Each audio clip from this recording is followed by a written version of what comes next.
आज जो हमारे गेस्ट हैं यहाँ पर अभी पीछे बैक स्टेज पर, वो एक बहुत ही सक्सेसफुल एंटरप्रेन्योर है. In fact he is one of the youngest self made billionaires of India. Please give an energetic and warm welcome to the one and only Ritesh Agarwal.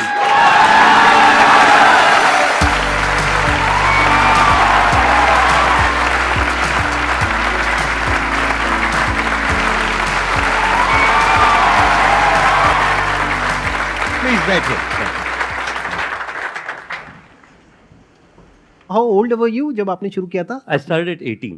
और कई बार मैं भी I used to feel down as well.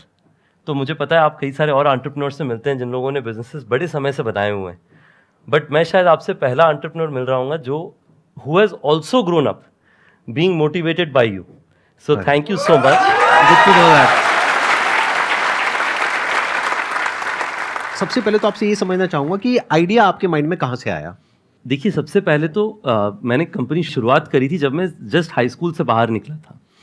तो उस समय मैं internships करने लगा था छोटी छोटी कंपनियों में कि एक वेबसाइट बनवा लीजिए, सोशल मीडिया पेज बनवा लीजिए एंड सो ऑन. तो उससे थोड़ी स्टाइपेंड मिलती थी और मुझे ट्रैवल करने का बड़ा शौक था. तो मैं यहाँ पे आनंद विहार ISBT से बस लेकर के कहीं पे भी, जहाँ पे भी बस लेकर के जा सके, चाहे उत्तराखंड हो, राजस्थान हो, हिमाचल हो, वहाँ जाने की कोशिश करता था. वहाँ पे रहने की जगह सारी महंगी होती थी. तो मुझे छोटी छोटी गेस्ट हाउसेस, हॉलिडे होम्स, इस तरह की जगह मिलती थी जिनको जनरली लोगों ने डिस्कवर नहीं किया होता था, पर आपको 300 रुपये, 500 रुपये, 800 रुपये में ठीक साफ़ सुथरा जगह मिल जाता था. तो मेरी शुरुआत इस चीज़ से हुई कि मैंने देखा कि ये सारी जगह काफ़ी अवेलेबल हैं पर अननोन है एक तरीके से. तो उसको जो है मैंने एक वेबसाइट में डिस्ट्रीब्यूट करना शुरू किया कि इन जगहों में अगर आप रहें, उत्तराखंड में, हिमाचल में, राजस्थान में, आपको सस्ते दाम में प्राइस पे जगह मिलेगी. उससे शुरुआत किया मैंने ओरेवल का. 1 साल तक वो बिज़नेस चलाया. वो बिज़नेस चला नहीं, क्योंकि सबसे बड़ी चैलेंज ये थी कि बुकिंग तो आप करवा लीजिए पर सर्विस क्वालिटी मेंटेन होगा कि नहीं, उसकी जिम्मेवारी कोई नहीं ले रहा था. तो उसके बाद मैंने सोचा कि अगर यही सबसे बड़ा प्रॉब्लम है तो मैं इसी को सॉल्व कर लेता. तो जो पहली गेस्ट हाउस, कई सारे जो हमारे पास छोटे गेस्ट हाउस गुड़गांव में भी हमारे साथ जुड़े थे, उनमें से एक को मैंने कहा कि आप जो है, आपकी प्रॉपर्टी को मैं सर्टिफाई करूँगा, थोड़ी क्वालिटी इंप्रूव करूँगा जिससे आपकी ऑक्यूपेंसी बढ़े, और मैं जिम्मेवारी लेकर के हर 2-3 दिन आके आपकी प्रॉपर्टी चेक करूँगा, ऑडिट करूँगा. और पहले 1-2 महीना तो मैं ही आपका front office manager, check in, checkout, cleaning सब कुछ मैं ही देखूँगा.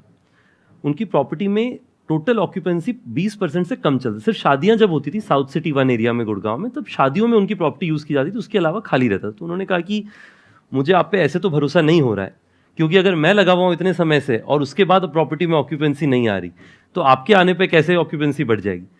पर ठीक है, मेरा जितना अभी सिचुएशन इतना बुरा ऑक्यूपेंसी का, इससे बुरा तो और हो ही नहीं सकता, जो होगा इससे बेहतर ही होगा. तो चलो, आपको मैंने कुछ महीने के लिए प्रॉपर्टी दी, आप चलाइए, देखिए क्या होता है क्या नहीं होता है. अब उस प्रॉपर्टी में हमने 3 चीज़ें करी. सबसे पहला चीज़ हमने ये किया कि मैंने जाकर के ऑनलाइन वेबसाइट्स में देखा कि कौन सी प्रॉपर्टी टॉप रैंक में आती हैं बजट वाली. मैंने देखा कि उन सब की फ़ोटोज़ और इंटीरियर्स अच्छे होते हैं. तो इंटीरियर्स में जो वाइट लाइट थी उसको इस तरीके का मैंने वार्म लाइट से रिप्लेस कर दिया और 2-3 पेंट लगा दी. टोटल खर्चा पर कमरे का 4-5 हज़ार रुपये का आया होगा, जो कि ओनर से ही मैंने रिक्वेस्ट किया कि आप ही की प्रॉपर्टी में निवेश कर रहे हैं तो आप ही लगा दीजिए, मेरे पास तो कुछ है नहीं. उस होटल के साथ में आपने टाई अप किया, लेकिन आपने कुछ इन्वेस्ट नहीं किया. पर मैंने आइडियाज़ लगाए कि कैसे इसको इंप्रूव किया जा सके. हाँ. डायनेमिक प्राइसिंग लाई. तो होटल का प्राइस पहले हमेशा 2,000 रुपये पे फ्लैट रहता था पूरे साल. मैंने कहा कि पहला 3 कमरा 999 में सेल होगा, 999. आप लोगों ने सुना होगा जब ओयो शुरू हुआ था, हमने कहा था स्टार्टिंग एट 999.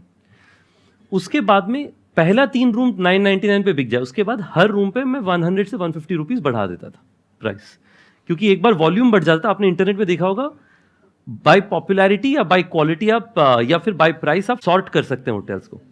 तो मेरा होता था कि बाय प्राइस पहले सॉर्ट करके 3 बुकिंग आ जाए, जिससे फिर बाय पॉपुलैरिटी में हम टॉप रैंक में आ जाएंगे, तब ज्यादा प्राइस बन जाएगा. प्लस ये भी एक और इसका बेनिफिट है कि अगर 999 में कोई रुका है और उसको वैल्यू मिल गई 2000 की, तो वो रिव्यूज अच्छे मिलेंगे.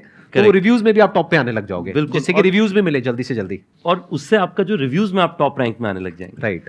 तो सिर्फ इससे जो है मैंने पहला होटल शुरू किया. पहले महीने के एंड में यादव जी की प्रॉपर्टी 90% प्लस ऑक्यूपेंसी में पहुंच चुकी थी.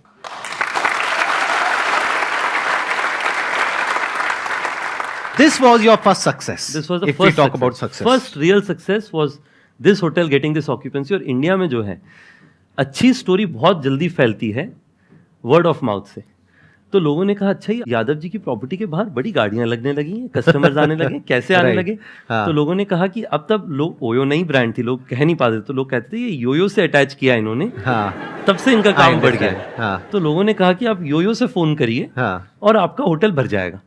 तो वो वर्ड ऑफ माउथ जो है, उससे हमारे वो एक होटल से आज हमारे दुनिया भर में 1,40,000 प्रॉपर्टीज हैं, जो धीरे धीरे करके हमने फिर स्केल किया। लोग हमेशा स्टार्टअप्स में कहते हैं कि आपको आईआईटी से होना चाहिए, आईएम से होना चाहिए, आईवी लीग से होना चाहिए। ये बहुत लोगों के नोशंस हैं, एक नोशन होता है, राइट। मैं तो कहीं से किसी भी बड़ी कॉलेज, मैं तो कॉलेज ही नहीं गया, मतलब बड़ी कॉलेज तो दूर की कॉलेज बात आपने अपना करा भी नहीं? है। मैंने बिल्कुल, तो मेरी स्टोरी तो ये मैं है, और आप दोनों 12th पास है, मतलब हम दोनों 12th पास हैं। तो 12वीं कक्षा के बाद में जो एक पीटर थियल हैं, जो पेपैल के फाउंडर हैं, तो वो $100,000 यानी कि आज की करेंसी में 80 लाख रुपए 20 बच्चों को देते हैं 20 साल की उम्र से कम के लिए। कंडीशन ये है कि आपको कॉलेज छोड़ देना है। तो मैंने पीटर थियल के बारे में सुना, साइबर कैफे में पीटर थियल सर्च किया, मैंने प्रोग्राम के बारे में देखा, अप्लाई कर दिया। उसमें मेरे से पहले एशिया से कोई एक भी थियल फेलो कभी नहीं बना था, सिर्फ अमेरिकन, मोस्टली अमेरिकन मूल के लोग थे। तो मैंने जो अप्लाई कर देते हैं, मेरा कोई एक्सपेक्टेशन भी नहीं था कि कभी मेरे को थियल फेलो बनने का मौका मिलेगा। तो एक दिन मुझे फ़ोन आया कि आप जो हैं टॉप 40 कैंडिडेट्स में से एक हैं जिनको यूएस बुलाया जा रहा है पिच करने के लिए।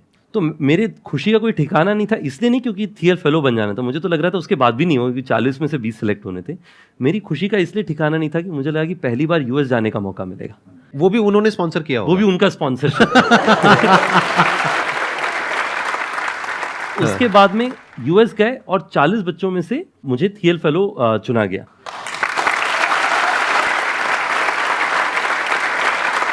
तो मतलब उस टाइम पे आपको $1 लाख मिले? $1 लाख मिले। वो मेरा पहला फंडिंग था एक तरीके से, बिना कोई स्टेक के। मैं इसके दो कारण से ये मैं आपको स्टोरी बता रहा हूँ। पहला ये है कि आपकी बैकग्राउंड क्या होती है उससे कोई फर्क नहीं पड़ता है। आप में हिम्मत है कोई चीज़ सीखने के लिए और कर दिखाने के लिए, उससे फर्क पड़ता है। और दूसरा कि आप ज़मीन में काम करने के लिए तैयार हैं कि नहीं है। क्योंकि कई बार क्या होता है, हम लोगों को ये लगता है कि अगर हम होटल के बिजनेस में हैं तो हम क्यों होटल ओनर कहीं हमें मना करके बाहर ना निकाल दे, हमें तो इस इंडस्ट्री में कुछ पता नहीं, कोई 2 सवाल पूछ लेंगे तो फेलियर हो जाएगी, रिजेक्शन हो जाएगा। उससे हमने बिल्कुल नहीं डरना है। अगर आपने स्टार्टअप करना है, उसका सबसे पहला मूल भाव ये है कि आपको अपने काम करने में शर्म नहीं आनी चाहिए। जो भी काम है, हर काम इज्जतदार है, उस पर you should be proud about it. अगर आप ये दो चीज़ करेंगे तो मुझे लगता है, एटलीस्ट मैंने ये अर्ली डेज से सीखा कि अपने काम पे इज्जत और फक्र होना चाहिए। बिल्कुल शर्म की बात नहीं है अगर आपको रिजेक्शन हो रहा है, नहीं हो रहा है। He was open for all kinds of ideas. ये बहुत बड़ी क्वालिटी है एक एंटरप्रेन्योर की। अगर आपका दिमाग काम शुरू करने से पहले ही बंद है तो एंटरप्रेन्योरशिप बिजनेस आपके लिए नहीं है। यानी you must be open for anything and everything, क्योंकि कहीं से भी अपॉर्चुनिटी आ सकती है। अब देखो ना, इनको $1 लाख कहां से आया, जो कोई सपने में भी नहीं सोच सकता। ये खुद बता रहे हैं कि उस टाइम पे एशिया से और कोई नहीं था जिसने अप्लाई किया था। यानी कि आप पहले वो इंसान बने जिसको एशिया से ये ग्रांट मिला, right? If I am not wrong. बिल्कुल। ये क्यों हो पाया? क्योंकि इन्होंने अप्लाई करने के बारे में सोचा।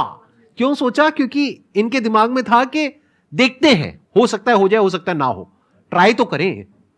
और फिर जब इन्होंने ये किया और फिर वहां से जब वो $1 लाख आया तो उसके बाद में तो सारे दरवाजे खुल गए एक तरीके से। बिल्कुल। क्योंकि जो इन्वेस्टर्स हैं उनकी भी नजरों में आप आ गए होगे, न्यूज में आए होगे। बिल्कुल। तो एकदम से जो होता है ना, एक रिकग्निशन चाहिए होता है शुरू में, क्योंकि इंडिया के अंदर कितने एंटरप्रेन्योर्स होंगे इनके जैसे, सोचो, लाखों।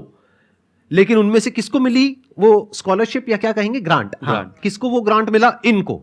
तो इमीडिएटली जो पूरी इन्वेस्टर्स की कम्युनिटी होती है उन सबकी नजरों में आ गए कि इनको ग्रांट मिला है तो जरूर कुछ ना कुछ होगा, राइट? बिल्कुल बिल्कुल। अगर आप में से किसी के भी माइंड में कोई क्वेश्चन है तो आप पूछ सकते हैं। सर, मेरा पैकिंग और डेकोरेशन का काम है। किनारे बाजार चांदनी चौक में मेरी शॉप है, और मैं चाहता हूँ ना कि उसे पार्टनरशिप के साथ किया जाए या कई सारे लोगों की टीम बना के किया जाए।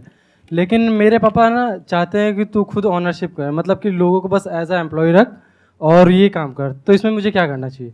मेरा सुझाव 2-3 चीज़ें। सबसे पहले तो जब मैं अपनी कंपनी शुरू कर रहा था, मुझे कई लोगों ने कहा कि रितेश, आपकी फैमिली मानेगी? मेरे जो पहले एंजल इन्वेस्टर्स थे उन्होंने एक्चुअली कहा कि मुझे आपके फादर से मिलना है, कि वो आपको काम करने देंगे, आपको कॉलेज भेज देंगे बीच में हमारे इन्वेस्टमेंट के बाद में। तो सबसे पहला मेरा सुझाव ये है कि आप अगर पार्टनर्स लेके आएंगे या टीम लेके आएंगे या क्लाइंट्स लेके आ रहे हैं तो उन्हें आपको कन्विंस करना पड़ेगा। जी सर। तो आप ये समझिए कि आपका पहला